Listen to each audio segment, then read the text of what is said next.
અંકલેશ્વરના ધંતુરિયા કોયલી માર્ગ ઉપર આજે શેરડી ભરેલ એક ટ્રેક્ટર પલટી મારી જતા દોડધામ મચી જવા પામી. અંકલેશ્વર ધંતુરિયા કોયલી માર્ગ ઉપર આજે શેરડી ભરેલ એક ટ્રેક્ટર અચાનક પલટી મારી જતા દોડધામ મચી જવા પામી હતી. આ અકસ્માતમાં ટ્રેક્ટર ચાલકનો ચમત્કારિક બચાવ થયો હતો.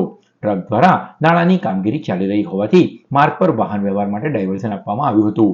જોકે આ ડાયવર્ઝન પરથી પસાર થતી વખતે શેરડી ભરેલ ટ્રેક્ટર સંતુલન ગુમાવી પલટી મારી ગયું હતું. અકસ્માત થતાં આસપાસના લોકો ઘટના સ્થળે દોડી આવ્યા હતા. સ્થાનિક લોકોએ આ ઘટનાને લઈ કોન્ટ્રાક્ટર પર ગંભીર આક્ષેપો કર્યા છે. તેમનો આક્ષેપ છે કે નાણાંની કામગીરી માટે બનાવવામાં આવેલ ડાયવર્ઝન યોગ્ય રીતે તૈયાર કરવામાં આવ્યું ન હતું. લેવલિંગ ન કરવાના કારણે આ પ્રકારના બનાવો બને છે.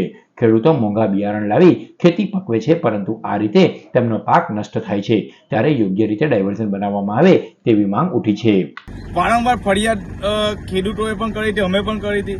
આ તમે રસ્તો જોઈ શકો છો, બતાવો આ બાજુ. આ મોટા મોટા મેટલ નાખીને રસ્તો ડાયવર્ઝન આપેલો છે. બાજુમાં પેલો જે એ પેલું બતાવે, આ નાણાંનું કામ ચાલી રહ્યું છે. આ બધું એમની ગંભીર ભૂલોના કારણે આજે ખેડૂતોને વધારે નુકસાન જાય છે.